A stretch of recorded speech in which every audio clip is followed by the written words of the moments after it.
Good morning. I want to believe you have joined the class. I need to announce that the class is being, as it is being Zoomed, it is also being live streamed. I have sent the link for the YouTube live stream to both your class reps and also on this Zoom chat. You are welcome again to the class. I'm Dr. Folusha Gumbiade. The last time we met, we looked at how to predict the shapes of molecules. Particularly, we mentioned the use of valence shell electron pair repulsion theory and hybridization principles. And we used hybridization principle starting from the hybridization of sp up to sp3d2. And we have linear shape up to octahedral. Now, based on the shape of molecule, we can use that to understand whether a molecule will be polar or non-polar. What we've always known is that if you have a molecule and that molecule has a bond between two substances or two elements, like you have a bond between oxygen and carbon. The bond between oxygen and carbon can become polarized. And what does that mean? Because carbon is of lower electronegativity than oxygen. Oxygen has a higher electronegativity. Carbon has a lower electronegativity.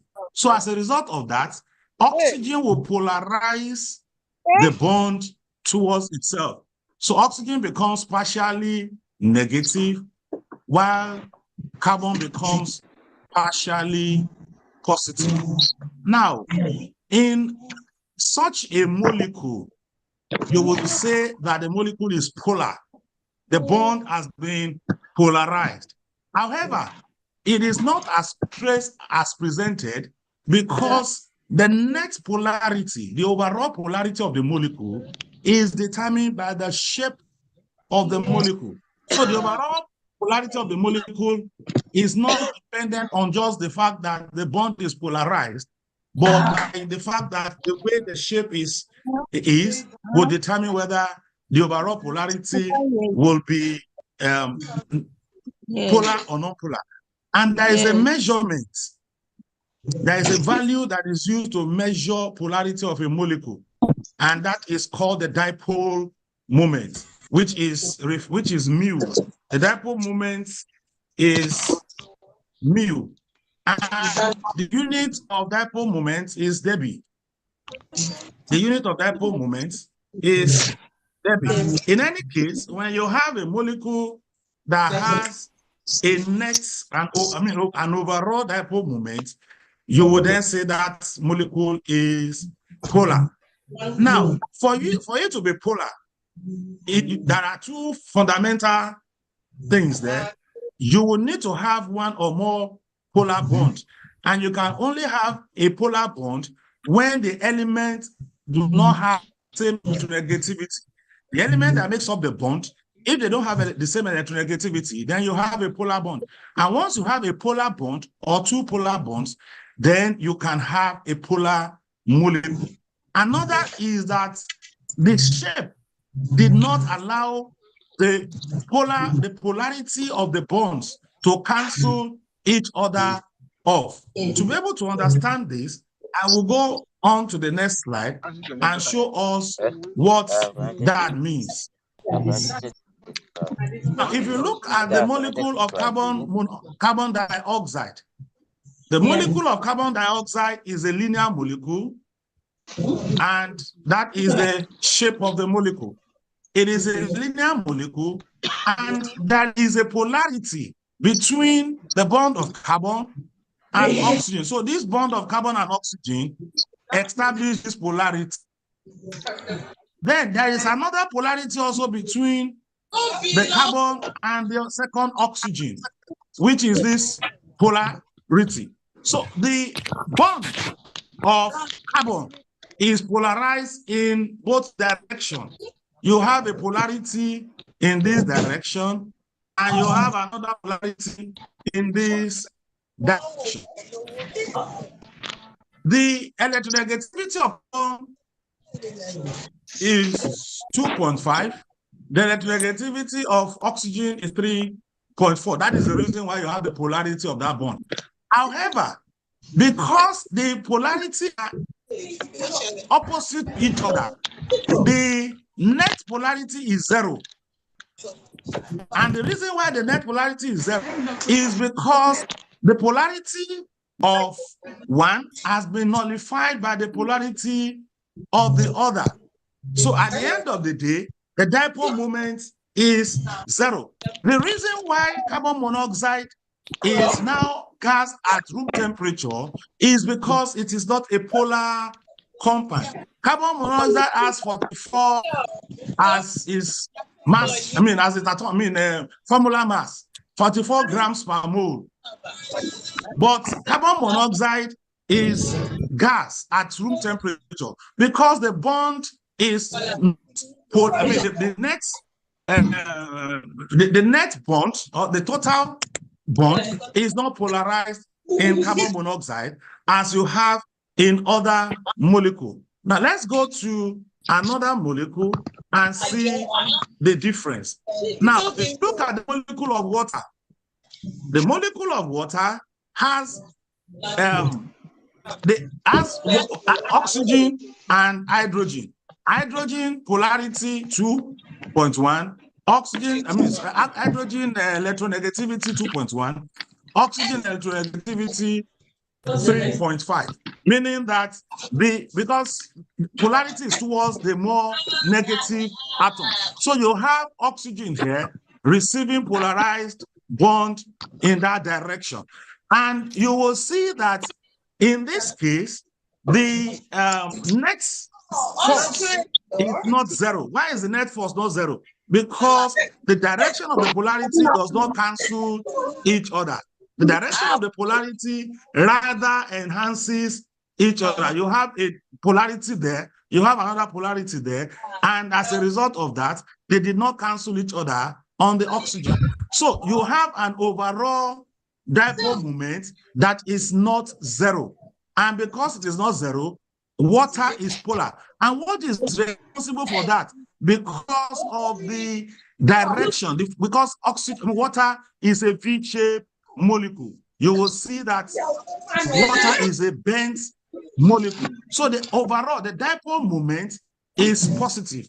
And once the dipole moment is positive, then you have a polar substance. If the dipole moment is not positive, you will not have a polar substance. So we can see that that is polar.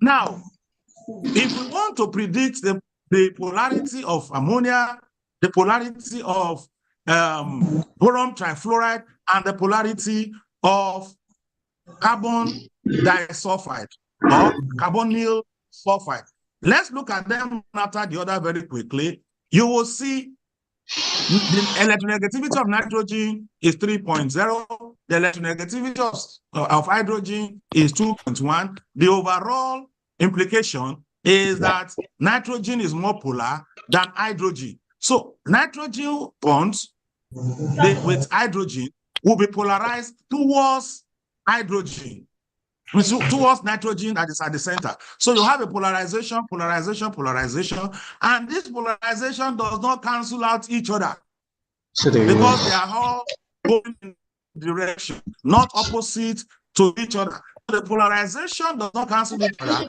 then the overall molecular polarity is towards nitrogen.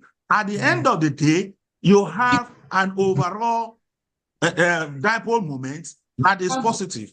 That is showing you that, nitrogen is positively receiving the bond. So at the end of the day, ammonia is a polar substance, and ammonia is liquid at room temperature because of the polarity that it exhibits. Now, if we go to boron trifluoride, in the case of boron trifluoride, this is the shape. This is a molecular shape. And you have fluorine to be 4, boron to be 2, electronegativity of each of them, meaning that fluorine is more electronegative, boron is less electronegative, meaning the implication is that the bond of boron trifluoride will be polarized towards the fluorine. And you will see that this is going in the direction of fluorine, this is going in the direction of fluorine, and that is going in the direction of fluorine. Now, if you look at the direction of the polarity, you will see that they cancel each other because they are going in opposite direction, away from boron. So the polarity of this is countered by the polarity of that and countered by the polarity of that. So the net polarity in boron trifluoride is 0, meaning that you have a non-polar molecule. Boron trifluoride is not a polar molecule. Now, this information is very important because in life, you will always meet molecules that you will want to know whether it's a polar molecule or non-polar molecule, because the polarity will determine the solubility, will determine the melting point, the boiling point, and so many other properties of such molecule. So the polarity is 0 in that case. Now, if we look at the case of if you look at the case of hello, are you able to hear me? Stretch your back. Yes. Please sit on your chest. Sorry, please. Is anybody hearing me? Hello? Yes, I'm hearing you, sir. Okay. Yes, sir. Thank you. I just want to be sure. Okay, so in this case, you have carbonyl sulfide, carbon double bond with sulfur, double bond with oxygen. And you have carbon to have the same polarity with sulfur, 2.5. But oxygen has a higher electronegativity. Sorry, this value here, it seems to be incorrect. So oxygen has a higher electronegativity than carbon, but sulfur has the same. So you will see, this is the shape, the predicted shape of the carbonyl sulfide, sulfur, carbon. Now, because sulfur and carbon are the same electronegativity, there won't be polarization of their bond. But oxygen is of higher electronegativity, so the polarization of the bond is towards oxygen. So you have the bond polarized towards oxygen. So the net polarity will be, from sulfur to carbon to oxygen, because this is induced. The polarity of sulfur is induced by this polarity. This bond has become polarized. So this has become delta negative. This has become delta positive, and this will become delta positive, meaning that it has been induced to come up to this. Let me rewrite that. You have delta positive because of the induction. So you will have, at the end of the day, polarity starting from here. So this is a polar molecule. This is a polar molecule because of those principles. So shape have effect on the polarity and the electronegativity that we would have. Now, having established that with to go to other principles that are also important for us. I'm going to teach you, after which Dr. Abdulwahab will start to pick up the class from next week, is intermolecular forces. As a result of polarity of bonds, you can have intermolecular forces introduced. And we are going to look at a number of them, starting from the van der Waals force, which can be divided into dipole interaction, and dispersion forces. Then we will go to hydrogen bonds and metal bonds. This is talking about the forces that exist between particles, not within, not inside a molecule, but between one molecule and the other. And these forces determine a lot of things in the property of molecule. So like this study question is asking why sodium chloride is solid and sodium chloride will dissolve in water, but camphor will not. Why is methane has a molecular weight of 18? Why? Yes, it's 16. Why is it gas at liquid at room temperature, but water is liquid, or even gases? Water is liquid and it can become solid. Why will water conduct electricity? Why will metal conduct electricity? All these answers will be provided by the understanding of the intermolecular forces. Now, the intermolecular forces are forces that exist between one molecule and the other. They are different from the intra.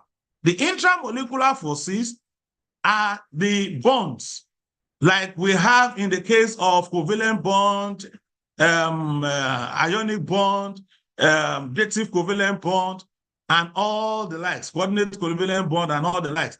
But in intermolecular forces, you are talking about between one molecule of oxygen and another molecule of oxygen, between one molecule of carbon dioxide and another molecule of carbon dioxide. There are forces that exist in between them. So we are not talking about the intramolecular forces this time around, but we are talking about the intermolecular forces. Now, the intermolecular forces can be partial ionic, can be dipole-dipole moment, can be hydrogen bond, can be London dispersion force, can be covalent network force, or can be metallic bond. We are going to look at each and every one of these very quickly. Now, the force with which one molecule attracts another molecule is called the intermolecular forces. They are not as strong as the force that holds molecules together. Inside a molecule or inside a compound, for instance, if you have sodium chloride, in sodium chloride you have ionic bond. That ionic bond is a strong bond.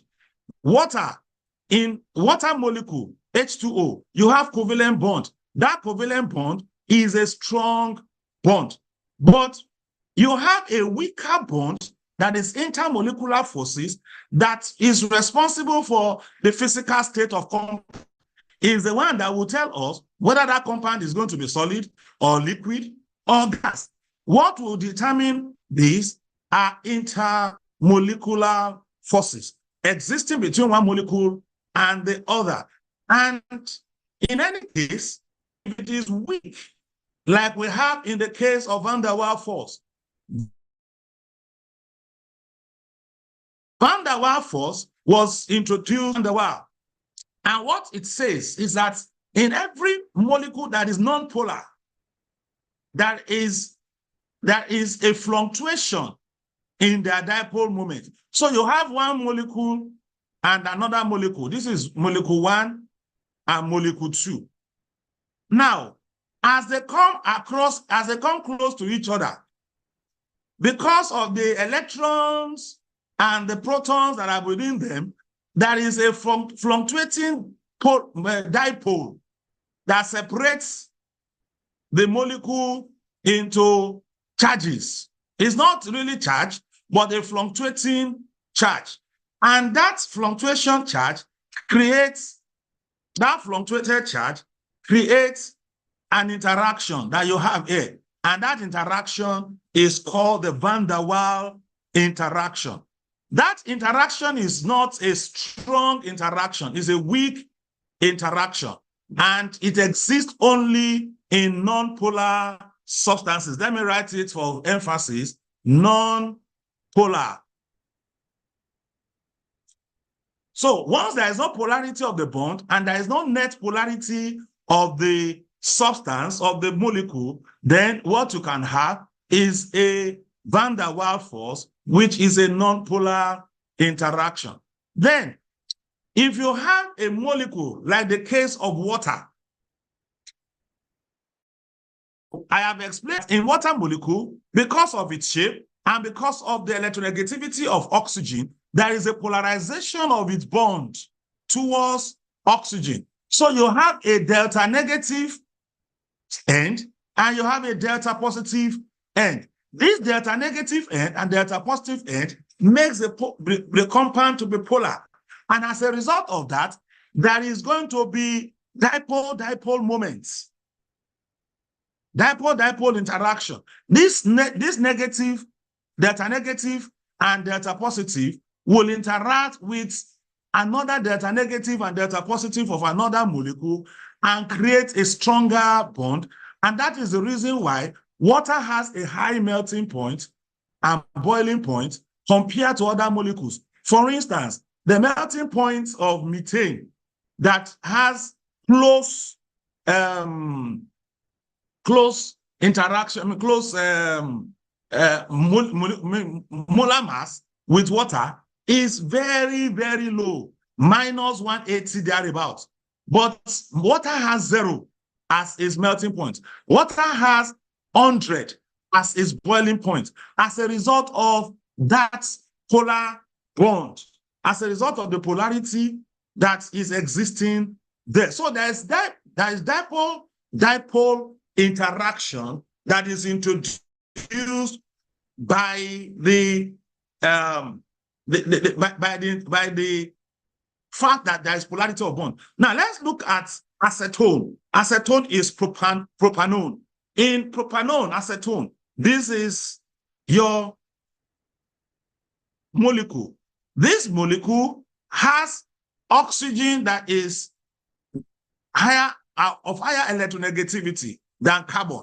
As a result of that, the oxygen that has higher electronegativity than carbon, there will be a polarization of the bond towards oxygen. This black, and this black are carbon. This red is the oxygen. So there is a polarization of the bond. So you will see the bond being polarized as you see it bulging out. The bond is polarized towards carbon. So carbon becomes delta negative, towards oxygen. Oxygen becomes delta negative, carbon becomes delta positive. So oxygen is delta negative, carbon is delta positive. As a result of this, from one molecule of carbon, from one molecule of acetone to another molecule of acetone, there is an interaction. That interaction is called dipole moments. That interaction between the two of them is dipole moment. And this dipole moment is responsible for the solubility of acetone in water, the reason why acetone will be soluble in water, and the reason why, so this interaction and this interaction will make acetone to be polar, and that bond is stronger than van der Waals force. It's stronger than van der Waals force. So it makes acetone to be liquid at room temperature. It makes acetone to have higher boiling and melting point, and it makes acetone to be soluble in water. So as a result of dipole moment, we have those properties. And the dipole moment is caused by the electronegativity of the substance that you have. Then there is the ionic dipole moment, especially when you have substances that are halogens. Substances that are halogens. So in the case of hydrogen chloride, in the case of hydrogen chloride, chlorine has very high electronegativity compared to iodine. So molecules can become separated into charges, in which case, when they get into solution, they can become charged. So you can now have something like hydrogen plus chlorine minus when they enter into solution in this case. But what caused that is the fact that you have a molecule that is partially positive, negative, and partially positive. What caused it is the high electronegativity of chlorine. Because chlorine is highly electronegative, chlorine can polarize the bond towards itself. When it polarizes the bond towards itself, then you have a molecule that is in this form, partially positive, partially negative, partially positive, partially negative, partially positive. Now, this partial positive interact with the partial negative of that, partial positive interact, and the interactions continues like that. When you now put this in water, it can then ionize and give you ionic ions in their solution. So you will now have H plus in the solution, and you have Cl minus in the solution. These are also always the case when you have the particle size that are significantly different from each other. The particle size of your molecule being significantly different from each other can also enhance that. You will see that the particle size of chlorine is much bigger than the particle size of hydrogen there. Then there is the London dispersion force. There is a London dispersion force, which is similar in nature to the van der Waals force. It's similar in nature to the van der Waals force. So nonpolar molecule, they don't have dipole moments, they don't have dipole situations like you have in polar molecule. And as a result of that, you have them forming nonpolar compounds. The nonpolar compound can be solid, liquid, or gas, and they have the force that is named after Fritz London, which is the London dipole, the London dispersion force. The London force is due to small dipole moments induced by the electron dispersion. So because electron moves around an atom, they can have instantaneous non-symmetric movement. And that instantaneous non-symmetric movement is what we have. So you have instantaneous dipole moment, you have induced dipole moment. All these are London dispersion forces. As a result of electron moving, they can have instantaneous dipole shifting towards a side. And one side that they shift towards can induce the other. Don't forget that there's repulsion. So this, you will see an alignment around here.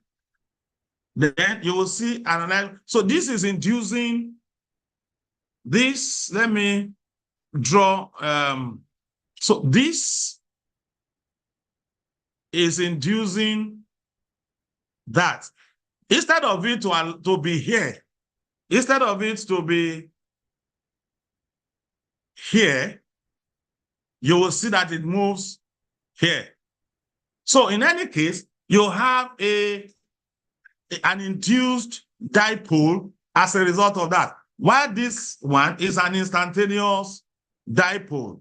Instantaneous dipole. So in any case, you have those bonds. Now, there is a special type of dipole-dipole moment that occurs in some compounds of hydrogen because of the difference in the electronegativity of hydrogen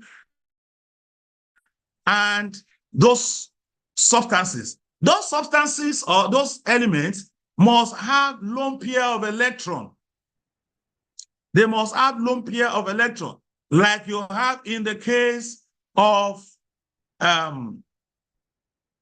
hydrogen, oxygen, nitrogen, oxygen, and fluorine.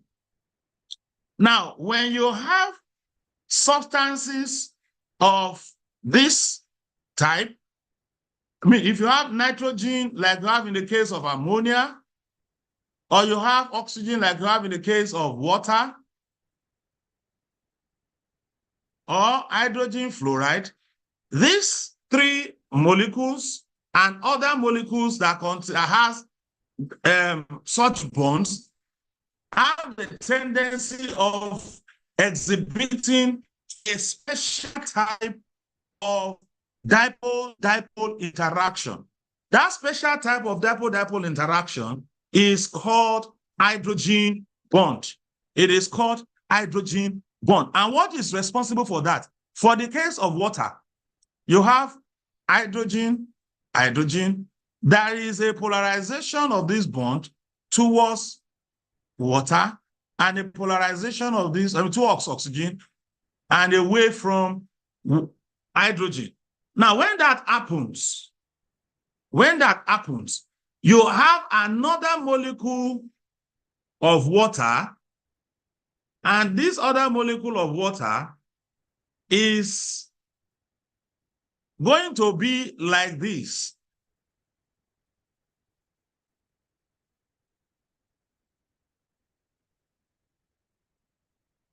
It's going to be like this, in which this becomes partially negative, this becomes partially positive, partially positive. So this partial negative of oxygen and the partial positive of hydrogen will now exhibit a bond.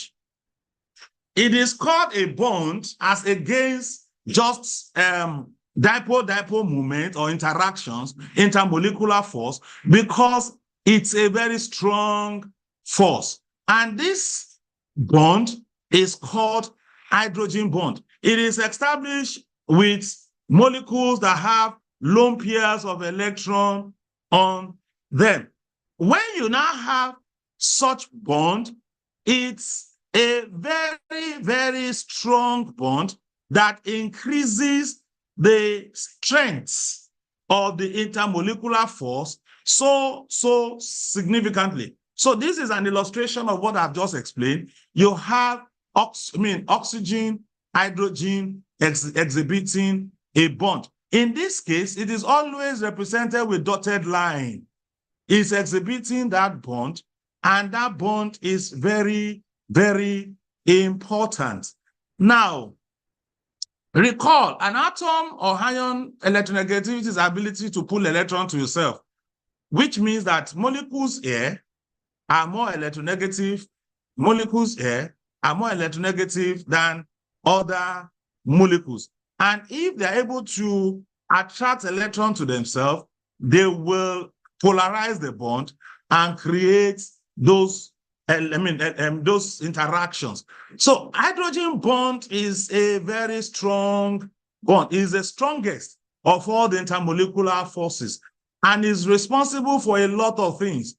And hydrogen bond is possible because hydrogen atom, there is no shielding of the nucleus of hydrogen atom, and is responsible for a lot of properties, physical properties.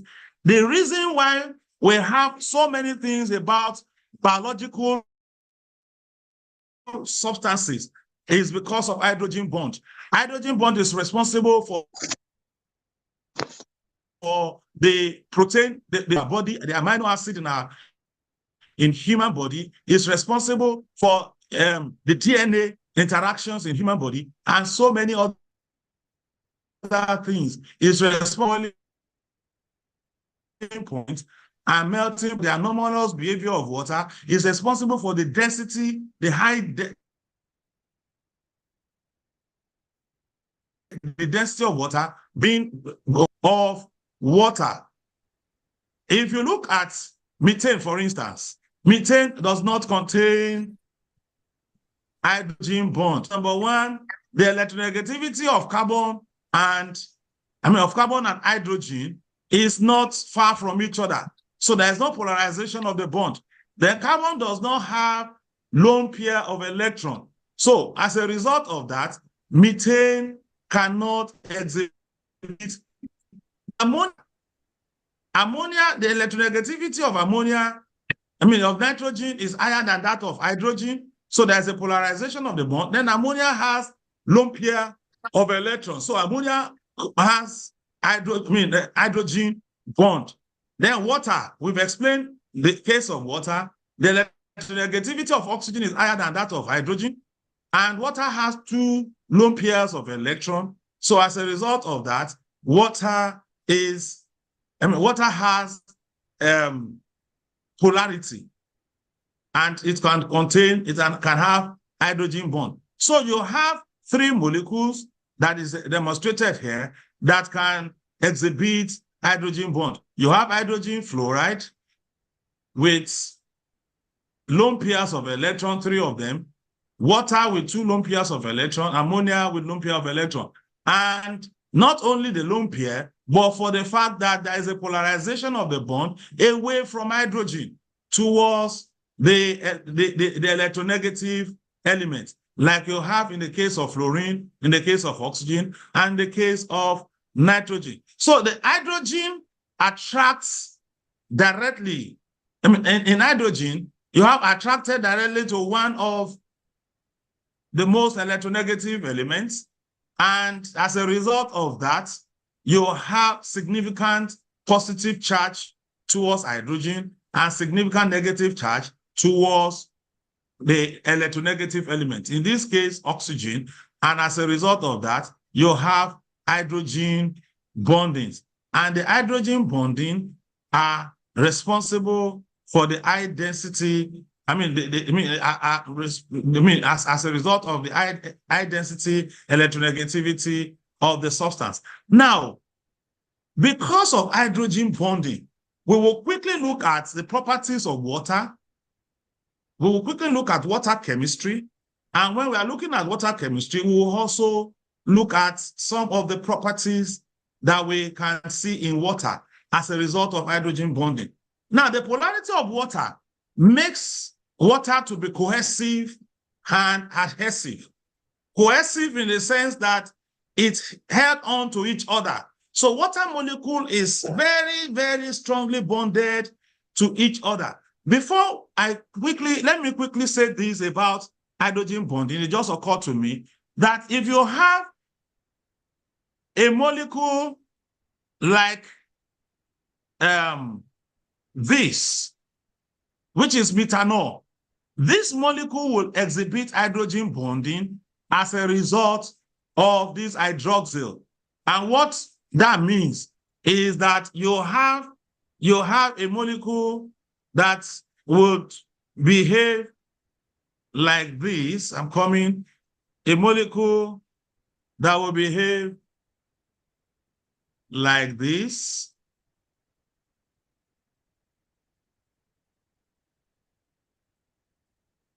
So the delta positive of this, the delta negative of this, the delta positive of this, the delta negative of this will exhibit hydrogen bonding. And that is the reason why methanol is also a polar solution. It's soluble in water, has high melting and boiling point, and all the likes of that. Because this will be very relevant to you to know when you get to organic chemistry classes, because of the polarity of the hydroxyl. So let me now continue with this water chemistry. Water will hold on to each other, will have cohesive forces. Water molecule joined with water molecule because of hydrogen bonding. Then water will also stick to the surface of the container. So if you have a container containing water, if you pour the water away, you will still see some quantity of the water on the surface of the container. That is adhesion. Water also adheres to the surfaces of the container as a result of the hydrogen bonding. So water has specific high capacity, its capacity, specific high heat capacity because of hydrogen bonding. So you need a lot of energy to either break it up, to volatilize it, or thereabout because of the high hydrogen bond. Because in hydrogen bonding, what you are trying to do is to remove one water molecule from another water molecule. So if this is a water molecule and this is another water molecule, there is an interaction between the two of them that is the hydrogen bond. That hydrogen bond is what you want to use heat to separate. When you heat that, you want to use it to separate one molecule from the other molecule. And until you are able to overpower that molecule, you cannot melt or you cannot disperse into gaseous form its molecule. Don't forget from the state of matter that solid molecules has their particles closely packed, while liquid molecule has their particle in clusters, and gaseous molecule has their particle dispersed. So you want to disperse the particle, you need to overcome the intermolecular force of attraction. And in overcoming the intermolecular force of attraction, you need a very high heat. So that's the reason why you have that. And the same is explaining why water has high evaporation, heat of high heat of evaporation. You need a lot of heat to remove it. Also, water has, water is solid and it is less dense in solid form than in liquid form. That is called the anomalous behavior of water. And the anomalous behavior of water is also associated with the polarity, the hydrogen bond that you have in water. The hydrogen bond that you have in water is as a result of that. Somebody asked a question that, does ionic bond have polarity? No. Ionic bond does not have polarity because their molecules are not directional. That's number one. And number two, they are already charged, not so they don't have partial charging and the likes of that. So let me see if there are other questions before I continue to move on. So I can't see any other questions. So I will just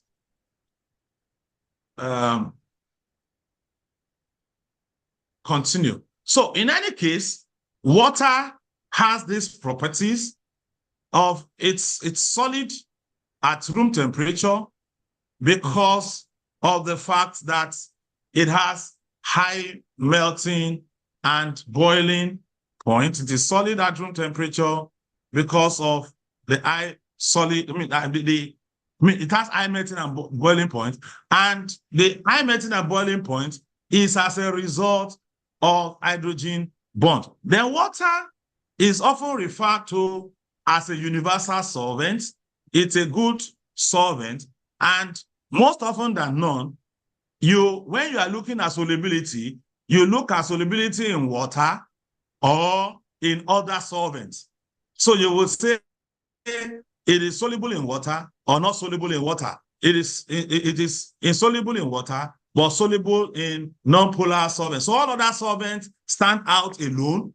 Stand out together, while water stand out alone. So in reactions, in laboratories and all the likes, water is used as a solvent because it dissolves polar molecules and dissolves polar molecule and dissolves ionic molecules or ionic substances. Let me explain the principle by which it dissolves. There is a principle that is called solvation.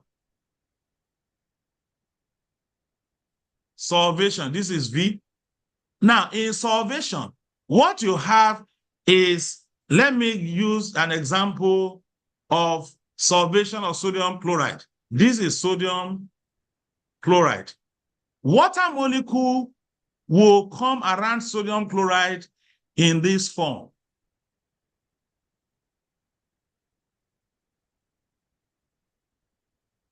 This is partially positive, partially positive.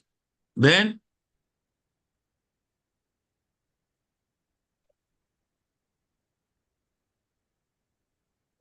partially negative, partially negative.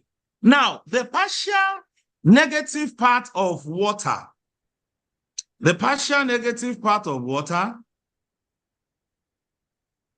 will come around the positive ion, as you see it here, and the partial positive part of water will come around the negative ion, as you see it here. As that principle is called hydration. That's coming together around this and coming together around this is called hydration. Now, when the force of interaction between the partial negative parts and hydrogen, and the ion is too strong, when the force of the partial positive around the negative is also too strong, this bond will be solvated. The bond that exists between sodium and chlorine will be pulled apart. This will be pulled apart. So as that is pulled apart, you have that's separated from each other. So the chlorine will be pulled away from the sodium. So sodium then becomes positively charged, chlorine becomes negatively charged in water. That is a principle of solvation, how water dissolves substances that are ionic. That is how it dissolves substances that are ionic. But for the case of substances that are polar, those are organic substances, what water does is to interact with the substance and create hydrogen bonds. And as a result of that, you have... So at the end of the day, solubility in water is described with the word phobia or philia. The Greek word for love is phileo, and the Greek word for hatred is, or fear, is phobia. So you have hydrophilic and hydrophobic. Hydrophilic is water loving, hydrophobic is water hating, water fearing. So substances that are dissolving, that can dissolve in water, they are called hydrophilic substances. They are water loving. Substances that do not dissolve in water are called hydrophobic substances. A number of molecules that are non-polar, many molecules that are non-polar will be hydrophobic. But molecules that are polar or ionic, or substances that are ionic, are hydrophilic. So you say it is an hydrophilic substance or an hydrophobic substance.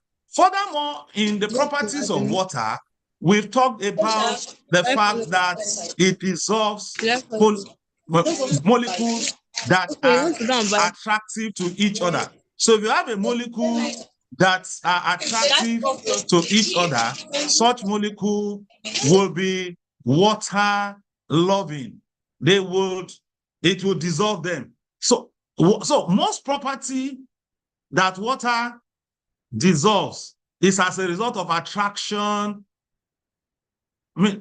Is of the attraction that different molecule of water has to each other. So it attracts such molecule. Then we have talked about the cohesive nature of water. I won't want to dwell on that again. Water is cohesive because it interacts with each other. Then water has high melting and boiling points because of hydrogen bond. It has high melting and boiling points because of the network of hydrogen bond, and it's very difficult for you to break those bonds. Now, this is very instructive, and it is very instructive in the in the sense that water has hydrogen bond is responsible for our existence, because in amino acid are substances that contains, let me draw what an amino acid looks like.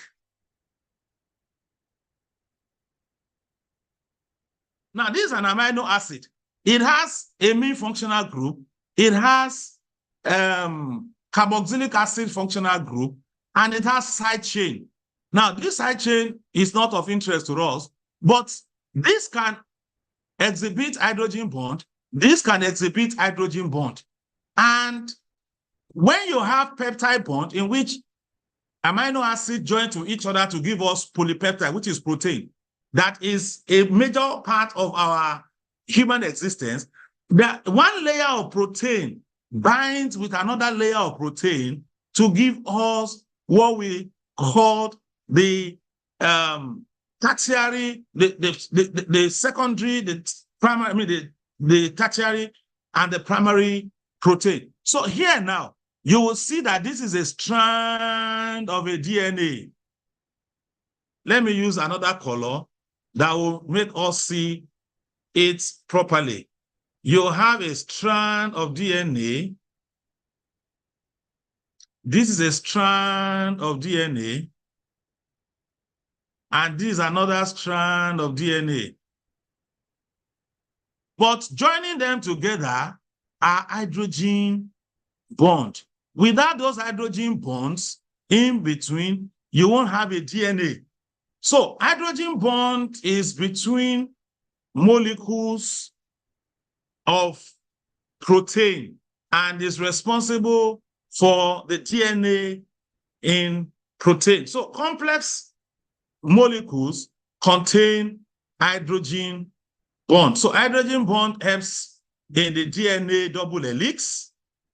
It holds polypeptide, which are protein, together to give us secondary and tertiary protein. It is responsible for enzyme activity, enzyme binding to the substrate to catalyze reactions.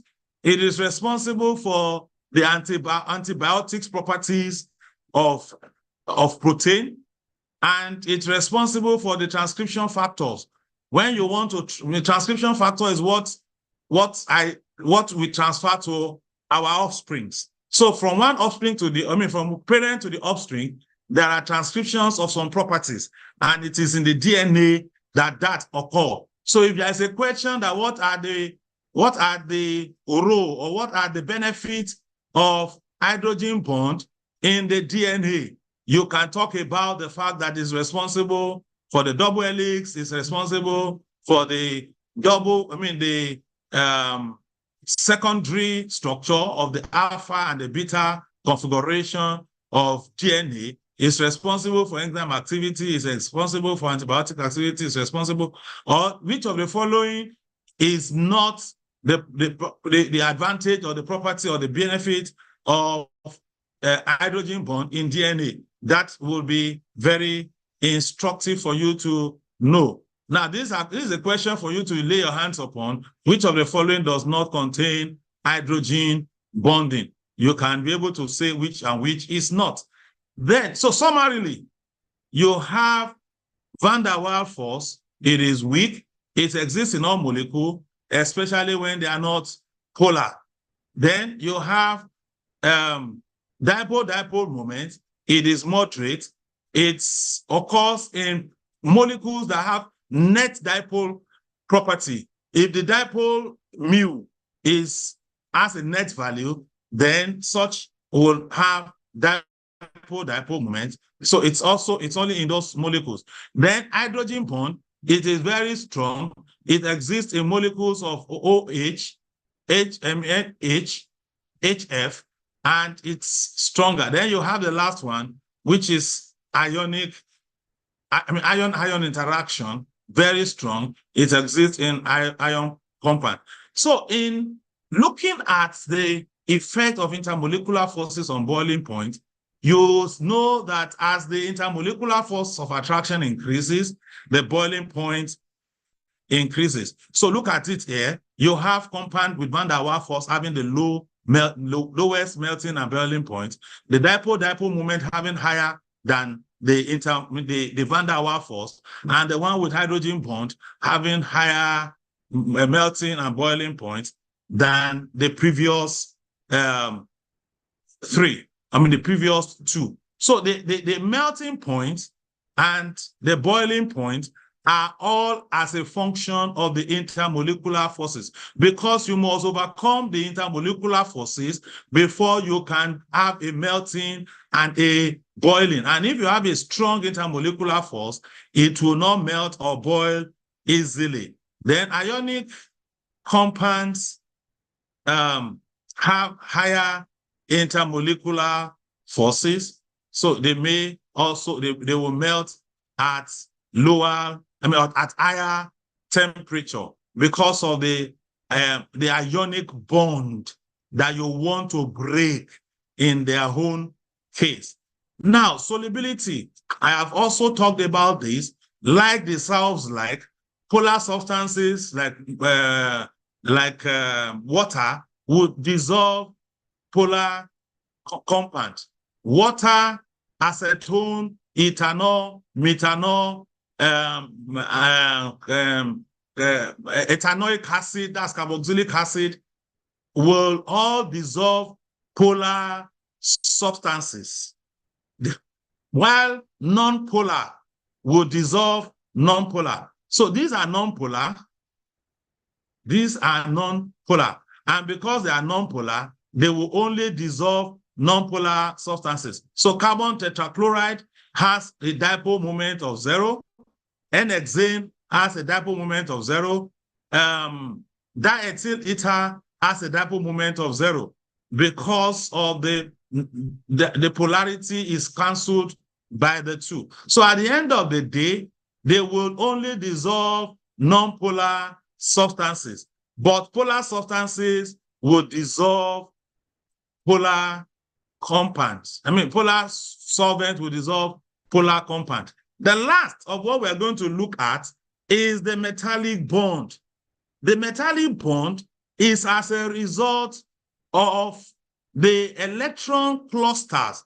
Don't forget that metals, especially transition metals, they have a 3p electronic configuration, 3p6, and they have a 3d next to it.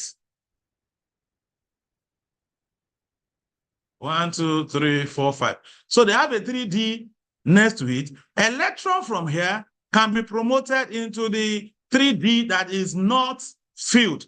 And because of that, you can have electron pool, electron moving within the 3d orbital.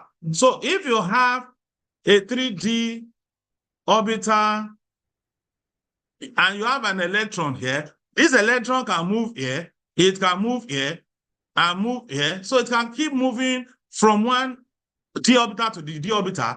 And this is just in one atom. Then it can move from one atom to another atom in the metal. So as a result of that, you can have what we call metallic bond between one atom of metal and another atom of metal.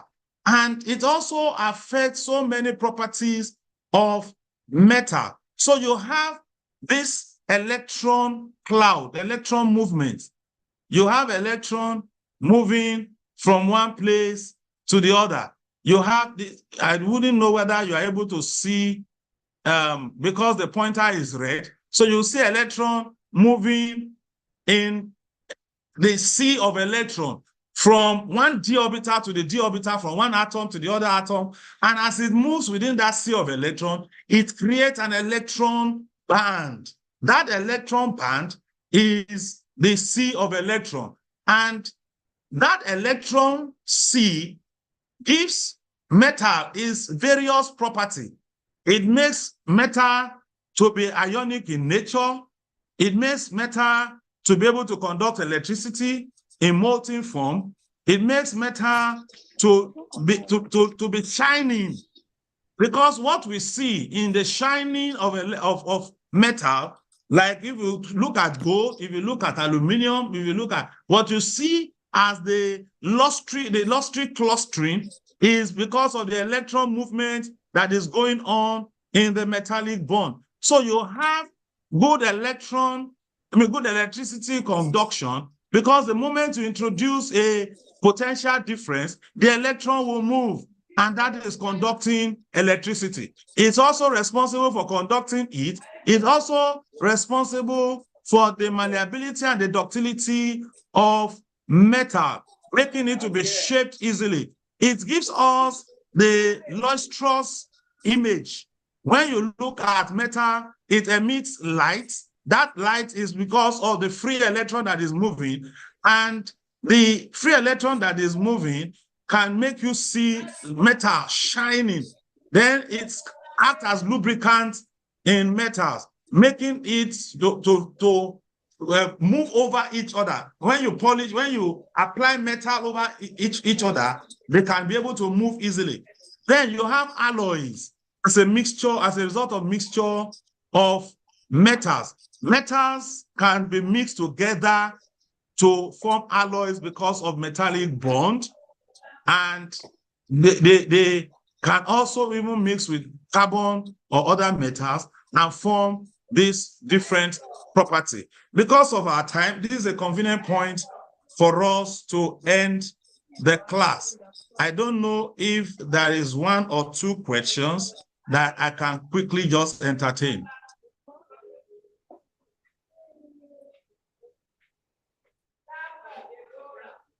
Okay, if there is none, I am through with you.